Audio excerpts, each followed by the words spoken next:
হেন জানি যাৰ ইচ্ছা মুখ সৰ্বথা পৰীক্ষিততে বে শুনিবে কৃষ্ণ কথা। সেই ৰাজন পৰীক্ষিত, যি জীৱই ইচ্ছা কৰে মোক্ষ প্ৰাপ্তিৰ অৰ্থে, তেতিয়া কিন্তু মনত ৰাখিবা কেৱল কৃষ্ণ নাম আশ্ৰয় কৰিব লাগিব। এই বুলি শুকগুৰুৱে পৰীক্ষিত ৰাজাৰ আগত সিদ্ধান্ত দিলে। আৰু যিটো কথা মাধৱ গুৰুজনায়ো আমাক সিদ্ধান্ত দিছে শংকৰ গুৰুজনাৰ আজ্ঞা শিৰোগত কৰি। কেনেকৈ দিছে আমি সমস্ত জনাই কম বেছি পৰিমাণে বুজি পাওঁ। নামঘোষা শাস্ত্ৰত উল্লেখ কৰিছে যুগ ধৰ্ম নিৰ্ণয়। এৰা মিনতি বচন বোলো সৰ্বজন, শুনিও শাস্ত্ৰৰ মৰ্ম, আপোন কুশল চাবা যে বেতেবে, নেৰিবা যুগ ধৰ্ম। গুৰুজনাই কৈছে মিনতিপূৰ্বক সবিনয় নিবেদন সেই সুধীবৃন্দ, সেই সভাসদবৰ্গ, সেই শ্ৰেষ্ঠতম জীৱ মনুষ্য, তোমৰা হবে শুনাচোন। কি শুনিবা? আমাৰ যদি মনত প্ৰশ্ন হৈ যায় কি শুনিম, তেতিয়াই গুৰুজনাই উত্তৰটো দিছে শুনিও শাস্ত্ৰৰ মৰ্ম। শাস্ত্ৰৰ মৰ্মটো শুনা, বেলেগ নুশুনিবা। বোলে কিয় শুনিম এই বুলি কাৰোবাৰ মনত হয়তো আমাৰ প্ৰশ্ন হৈ যাব পাৰে। মাধৱদেৱে ক'লে বুলিয়ে শুনিম নেকি? নুশুনো। নালাগে শুনিব। মাধৱ পুৰুষে ক'লে বুলিয়ে শুনিব নালাগে। যিটো কথা পৰীক্ষিত ৰাজাকো কৈছে যে তোমালোকে সকলো সময়তে নুশুনিলেও হ'ব, কিন্তু যেতিয়াই তোমালোকে ভাবিবা আপোন কুশল চাবা যেবে তেবে, নেৰিবাহা যুগ ধৰ্ম। কিন্তু যেতিয়াই শৰীৰটোৰ মংগল বিচাৰিবা, সন্তানটোৰ মংগল বিচাৰিবা, নিজৰ স্বামীৰ মংগল বিচাৰিবা এই মায়াময় সংসাৰখনত, তেতিয়াই কিন্তু যুগ ধৰ্ম, সময়ত কৰিব লগা কৰ্মৰ পৰা কেতিয়াও আঁতৰি নাহিবা। যুগ ধৰ্ম মানে সময়ৰূপী কৰ্ম। এতিয়া আমিতো সকলোৱে জানো, যেতিয়া আমাৰ সন্তানটো জ্বৰ হয় নামঘৰত চাকি দিবলৈ নাযাওঁ, তৎক্ষণাত আমি ডাক্তৰৰ ওচৰলৈ যাওঁ। এইটো সময়ৰূপী কৰ্ম, যে আমাৰ সন্তানটোৰ জ্বৰৰ পৰা উপশম ঘটাব পাৰিম কেৱল ডাক্তৰৰ ঔষধৰ জৰিয়তে। তাৰ পাছত ভাল নোহোৱা যেন দেখিলে আমি অকণমান উন্নত ধৰণে চিন্তাটো কৰিম। সৰ্বপ্ৰথম কিন্তু আমাৰ চিন্তা হ'ল এইটো।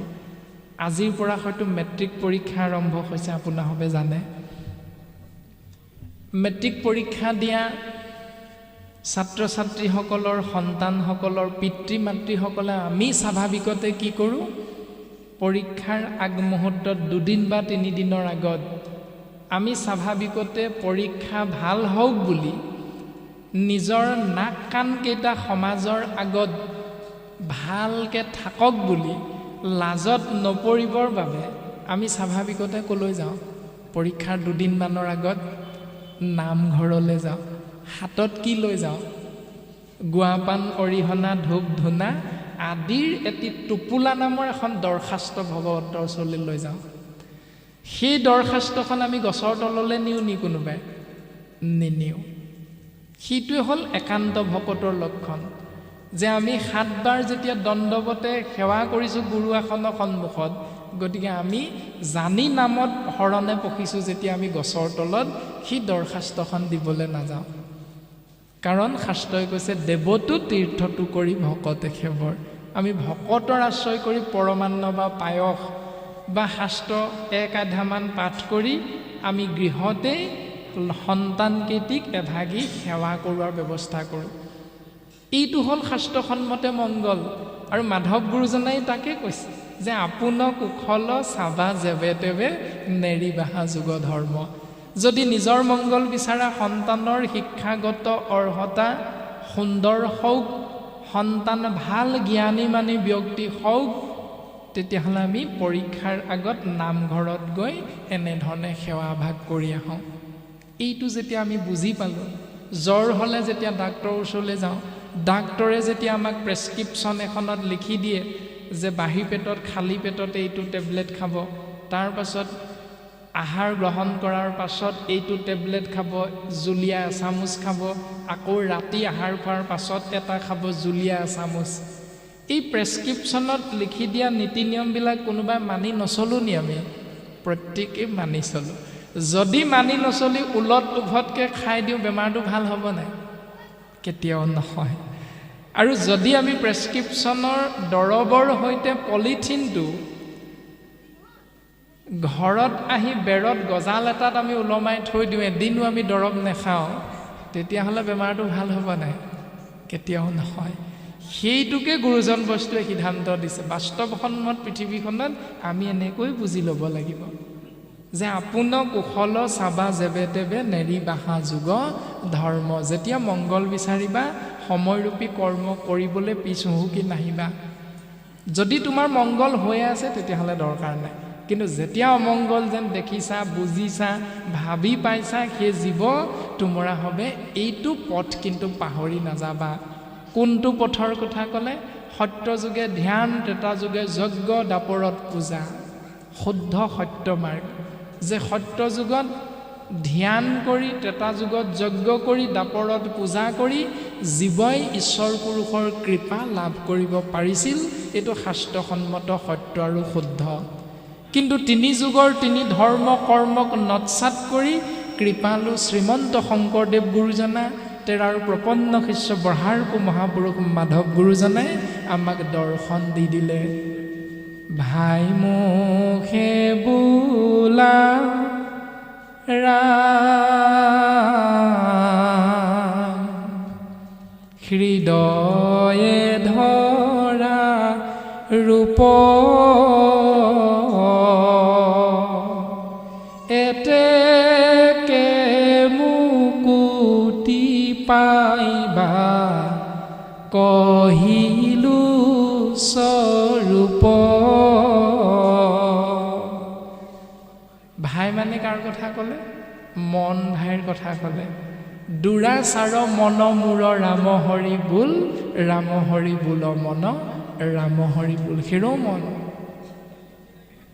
হৃদয়তে ৰাম নাম আছে, কিন্তু মুখেৰে ওলাই নাহে আপোনাৰ মোৰ। কিয় ওলাই নাহে?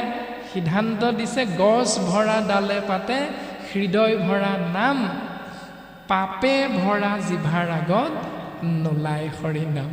আমাক যদি কোনোবাই কৃষ্ণ বাপ ভালে আছে, অঁ ভালে আছে দিয়ক, এই বুলি যেতিয়া আমি প্ৰতি সেৱা ভাগ নিবেদন কৰিম, তেতিয়া আমি জানিব লাগিব আমাৰ মুখত যে কৃষ্ণ নাম, ৰাম নাম, হৰি নাম, বিষ্ণু নাম নোলালে, তাৰমানে আমাৰ জিভাত অকণমান হ'লেও পাপৰ প্ৰভাৱটো আছে।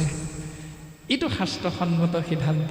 আৰু বৰ্তমানো পৰীক্ষিত ৰাজাৰ আগত শুকগুৰুৱে কৈছে, সেই ৰাজন যে হেন জানি যাৰ ইচ্ছা মোক্ষ সৰ্বথা, যিজনে মোক্ষ প্ৰাপ্তি বিচাৰে তেতিয়াহ'লে কিন্তু শুনিবাক কৃষ্ণ কথা। তেতিয়াই তুমি কৃষ্ণ কথা শুনিব লাগিবই। মাধৱ পুৰুষেও তাকেই সিদ্ধান্ত দিলে যে কলিত হৰিৰ কীৰ্তন বিনাই আৱৰ নাহিকে দুজা।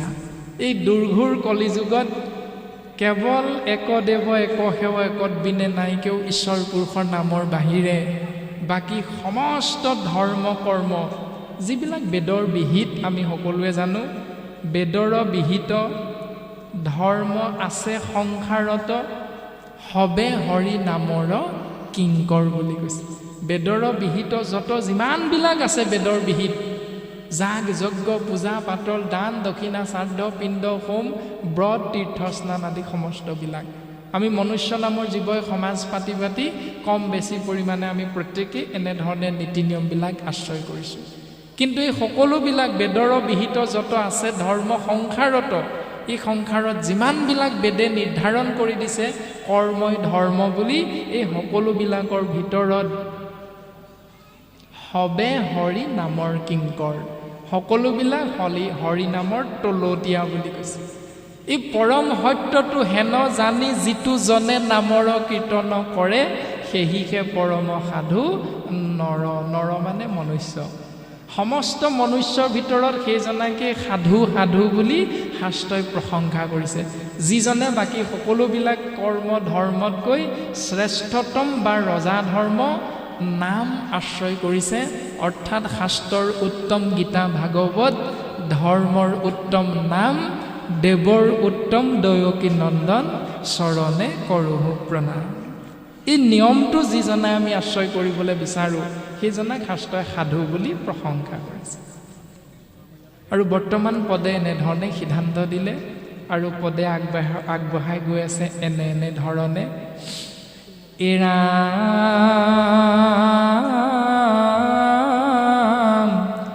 আতে মহাধৰ্ম এক নামে সে প্ৰখ্যাত,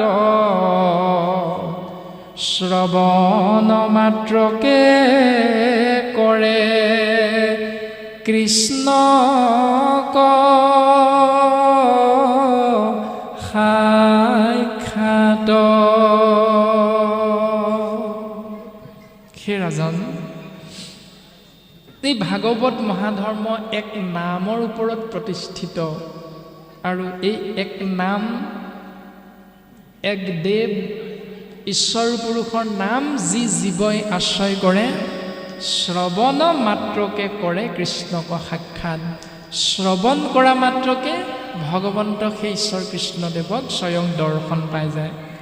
কেনেকৈ মাধৱ গুৰুজনাই ক'লে, কৰ্ণ পথে ভকতৰ হিয়াত প্ৰৱেশী হৰি দুৰ্বাসনা হৰে সমস্তই। কৰ্ণ পথেৰে ভকতৰ হৃদয়ত প্ৰৱেশ কৰি ভগৱন্ত পুৰুষে হৃদয়ৰ পৰা সমস্ত দুৰ্বাসনা, বেয়া চিন্তা নাশ কৰি দিয়ে। কেনেকৈ? যেহেন হৰত কালে জলৰ যতেক মল, স্বভাৱতে নিৰ্মল কৰ। যি ধৰণে শৰৎকাল আগমন হোৱাৰ লগে লগে বাৰিষা কালৰ ঘোদা পানীটোপা চূণ, ফিটকিৰি, DDT পাউডাৰ আমি ব্যৱহাৰ নকৰিলেও পৰিষ্কাৰ হৈ যায়, নিৰ্মল হৈ যায়। তদনুৰূপ ভকতৰ কৰ্ণপথেৰে অমৃতময় কৃষ্ণ নাম বস্তু হৃদয়ৰ মাজত প্ৰকাশমান হোৱা মাত্ৰকে সেই ভকতৰ, সেই জীৱৰ হৃদয়ৰ পৰা বেয়া চিন্তা, বেয়া ভাৱনা নাইকিয়া হৈ যায়। আৰু নাইকিয়া হৈ যোৱাৰ লগে লগে শ্ৰৱণ মাত্ৰকে কৰে কৃষ্ণক সাক্ষাৎ। কৃষ্ণ।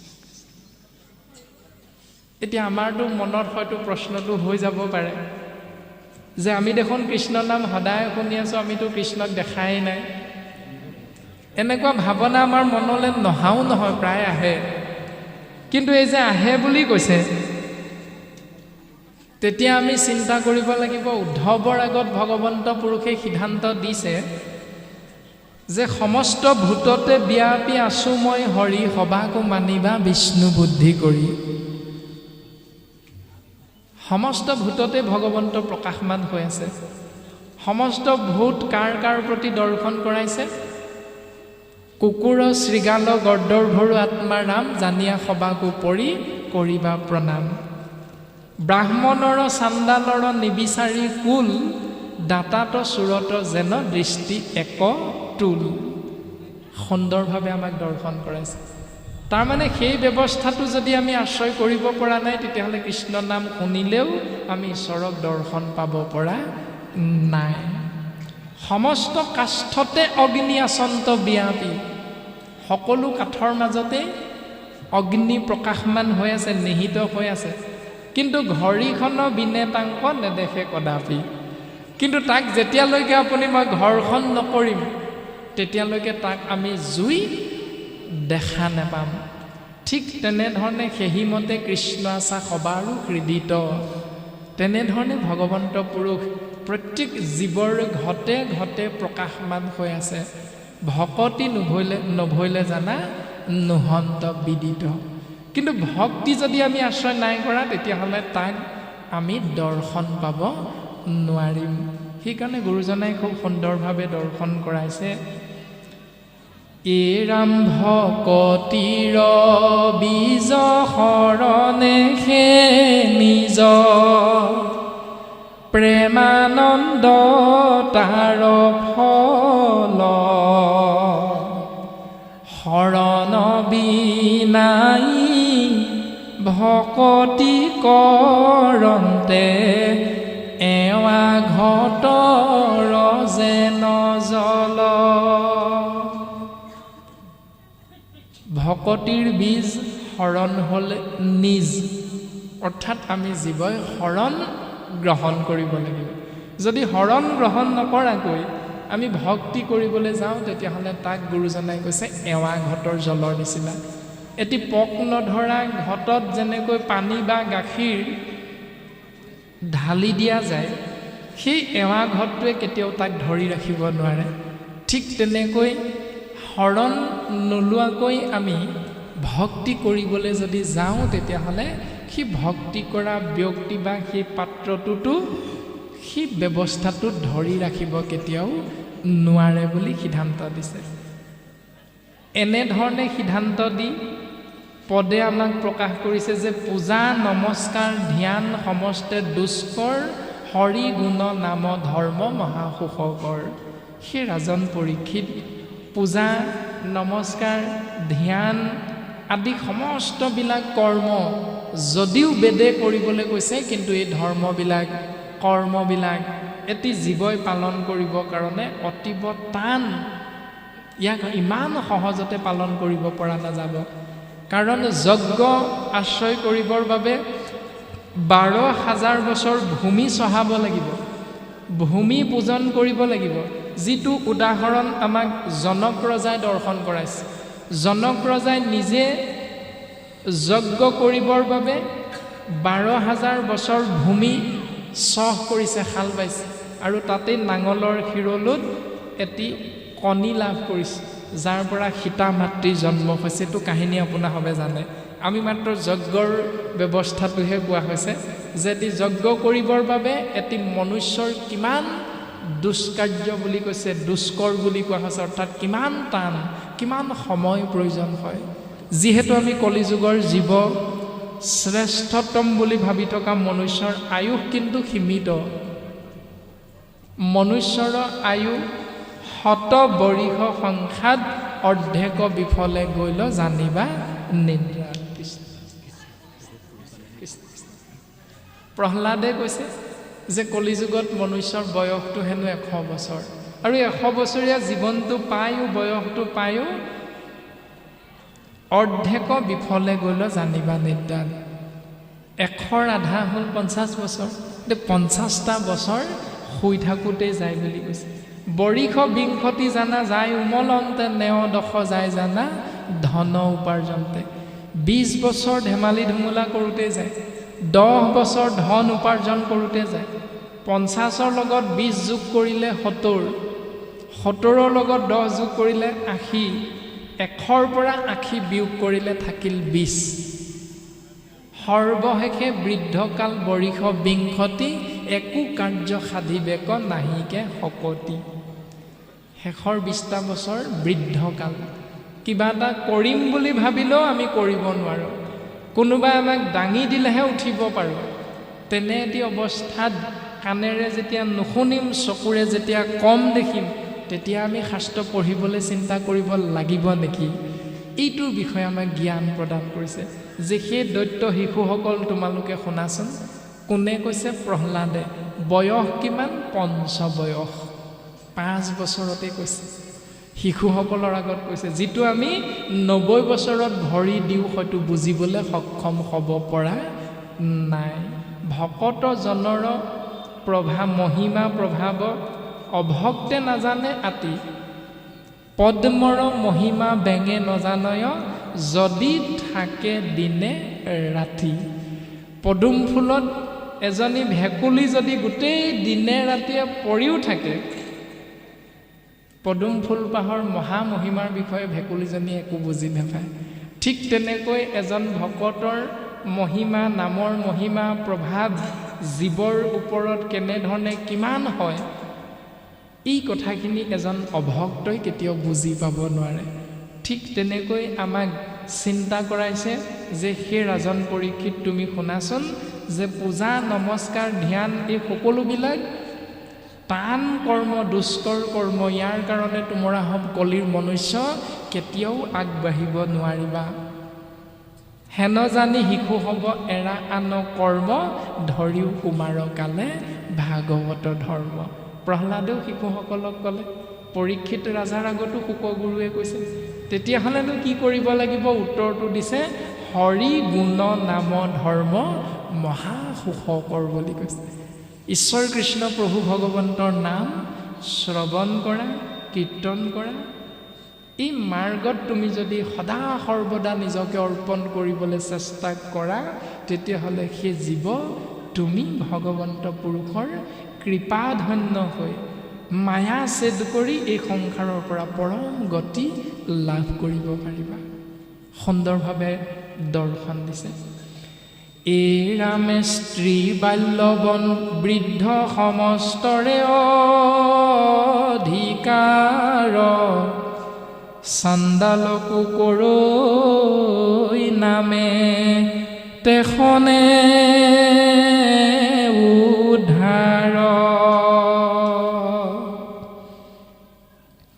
কলিৰ সন্ধাত মই পঢ়িলোঁ পিতৃত তুমি মহাবৈষ্ণৱত কৰিবু বিদিত ৰাজন তুমি মনত ৰাখিবা এই হৰিনাম ভাগৱত মহাধৰ্ম আশ্ৰয় কৰিবৰ বাবে কেৱল মহন্ত গোস্বামীসকলৰহে অধিকাৰ আছে বুলি নাভাবিবা কেৱল এখন সমাজৰহে অধিকাৰ আছে বুলিও নাভাবিবা সমাজৰ নামটো যিয়ে নহওক আমি শ্ৰেষ্ঠতম জীৱ মনুষ্য যিখন সমাজৰে অন্তৰ্ভুক্তি নহওঁ কিয় আমাৰ নীতি নিয়ম আচাৰ আচৰণ আদৰ্শ কেৱল শাস্ত্ৰ কেন্দ্ৰিক হ'ব লাগিব কৃষ্ণ কেন্দ্ৰিক হ'ব লাগিব শাস্ত্ৰৰ নীতি নিৰ্দেশনাৰ মাধ্যমেৰে নিজৰ জীৱন আগবঢ়াই নিব লাগিব যদি এইটো আমি আশ্ৰয় কৰিছোঁ তেতিয়াহ'লে হে ৰাজন তুমি শুনা স্ত্ৰী বাল্য বৃদ্ধ সমস্তৰে কৃষ্ণ নাম মহাভক্তিত ভাগৱত ধৰ্মৰ অধিকাৰ আছে ইমান সুন্দৰভাৱে দৰ্শন কৰিছে অকল সেয়াই নহয় ৰাজন চাণ্ডালকো কৰৈ নামে তেখনে উদ্ধাৰ আমিতো শ্ৰেষ্ঠ বুলি ভাবি থকা উপাধিধাৰী মনুষ্যবিলাকতো ঈশ্বৰৰ কৃপাৰ পাত্ৰ হমেই কিন্তু সমাজত নিকৃষ্ট বুলি গৰিহণাৰ পাত্ৰ বুলি ভাবি থকা চণ্ডালসকলো ভগৱন্তৰ নাম আশ্ৰয় কৰিলে ভগৱন্ত পুৰুষৰ কৃপাৰ বশত এই সংসাৰৰ পৰা উদ্ধাৰ হৈ যাব পাৰিব ইমান সুন্দৰ দৰ্শন যে ৰাজন এনেহেন অমৃতময় কৃষ্ণ নাম মহাভাগৱত কথা মই লাভ কৰিছিলোঁ মোৰ পিতৃ মহামানী ত্ৰিকালদৰ্শী কৃষ্ণ দৈপ্যায়ন বেদব্যাসৰ কৃপাৰ বশত আৰু তুমি হেন মহাবৈষ্ণৱক এই মহা ভক্তি অমৃতময় কৃষ্ণ নাম শ্ৰৱণ কীৰ্তন মহাভক্তি প্ৰকাশ কৰিবলৈ আজি ময়ো সৌভাগ্যৱন্ত হ'লোঁ গতিকে ৰাজন তুমি শুনা প্ৰশ্নৰ উত্তৰ দেও শুয়ো সাৱধান কৃষ্ণৰ নামেহে জানা পৰম কল্যাণ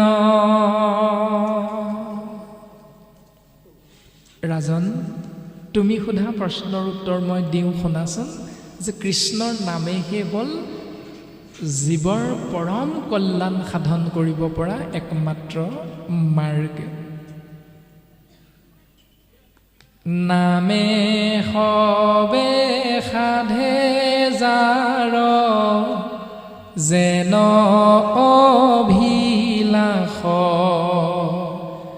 জীৱা মুখ চাবৈ বৈকুণ্ঠত দেন্ত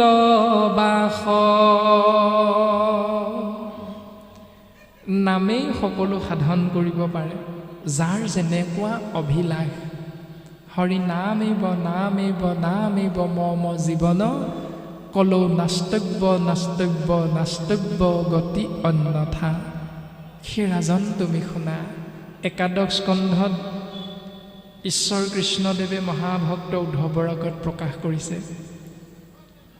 যিটো জনে যায় মাধৱৰ নাম স্মৰি পাছে পাছে ফুৰে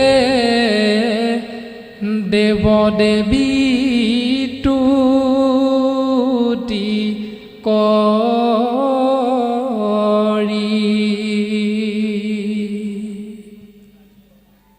যিজনে কেৱল এক ঈশ্বৰ কৃষ্ণদেৱৰ নামতেই নিজক সমস্ত অৰ্পণ কৰি দিলে সেইজনাৰ পাছে পাছে ৩৩ কোটি দেৱতা অহৰ্নিশে ঘূৰি ফুৰিবলৈ বাধ্য হৈ যায় যিটো জনে যায় মাধৱৰ নাম স্মৰি পাছে পাছে ফুৰে দেৱ দেৱী তুতি কৰি সেইধৰণে এক ঈশ্বৰ সৰ্বশক্তিমান পৰম পুৰুষ সৰ্বনিয়ন্তা কৃষ্ণদেৱৰ চৰণ কমলত যিজনে সমস্ত নিজৰ অৰ্পণ কৰি দিলে সেইজনাৰ পাছে পাছে অহৰ্নিশে ৩৩ কোটি ঘূৰি ফুৰিবলৈ বাধ্য হৈ যায় অকল সেয়াই নহয় মূৰ্তিমন্ত হুয়া পাঞ্চ প্ৰকাৰ মুকুতি মুকলৈও বাপ বুলি কৰয় কাকুতি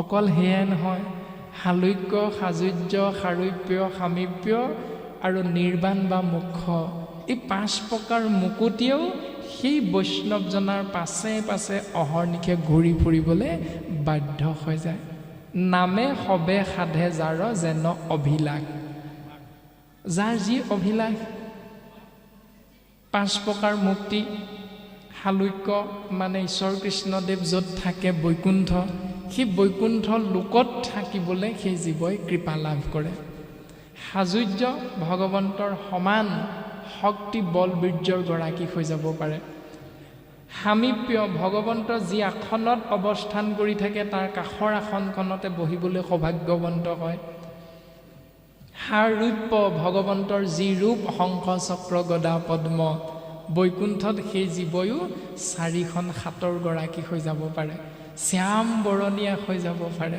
আৰু নিৰ্বাণ বা মোক্ষ মানে ভগৱন্ত পুৰুষৰ লগত জীৱাত্মা পৰমাত্মাৰ লগত একাত্মক হৈ যোৱাৰ ব্যৱস্থাটোৰ নামেই হ'ল মোক্ষ প্ৰাপ্তি যি আৰু দ্বিতীয়বাৰৰ কাৰণে এই পৃথিৱীলৈ ব্ৰহ্মাণ্ডলৈ ঘূৰি আহিব নালাগে আয়াজাত কৰি থাকিব নালাগে জীৱা মোক্ষ চাবই বৈকুণ্ঠত দেন্ত বাস এই ৰামে জ্ঞানৰো নামে জানি বাহা মহাফল নাহিকে নামত পৰে পৰম মংগল চাৰিও বেদৰ সাৰ এহিহে নিশ্চয় জানি পৰীক্ষিত তুমি তেজিও সংশয় জ্ঞান মাৰ্গৰো মহাফল হ'ল যাগ যোগাদিৰো মহাফল হ'ল কেৱল ঈশ্বৰ কৃষ্ণ প্ৰভু ভগৱন্তৰ নাম আৰু এই নামৰ বাহিৰে পৰম মংগল সাধন কৰিব পৰা দ্বিতীয়টা মাৰ্গ নাই সেই ৰাজন তুমি মনত ৰাখিবা চাৰিও বেদৰ সাৰ এহিহে নিশ্চয় ঋগ্বেদ যজুৰ্বেদ অথৰ্ববেদ সামবেদ এই চাৰিও বেদৰ সাৰ হ'ল কেৱল নাৰায়ণৰ নাম আৰু চাৰিও বেদৰ সাৰ যিহেতু এয়াই গতিকে জানি পৰীক্ষিত তুমি তেজিও সংশয় ৰাজন তুমি এই পৰম সত্যটো হৃদয়ত অনুধাৱন কৰিবলৈ চেষ্টা কৰা হৃদয়াঙ্গম কৰিবলৈ তুমি চেষ্টা কৰা আৰু হৃদয়াঙ্গম কৰি অনুধাৱন কৰি বাকী তোমাৰ মনৰ মাজত যি সংশয় আছিল তুমি এই সংশয়বিলাক ইতিমধ্যে ত্যাগ কৰা হে ৰাজন। এই বুলি শুকগুৰুৱে পৰীক্ষিত ৰাজাক উপদেশ প্ৰদান কৰিছে। এই ৰামে অল্পকালে সাধে সিদ্ধি কৃষ্ণৰ ভকতি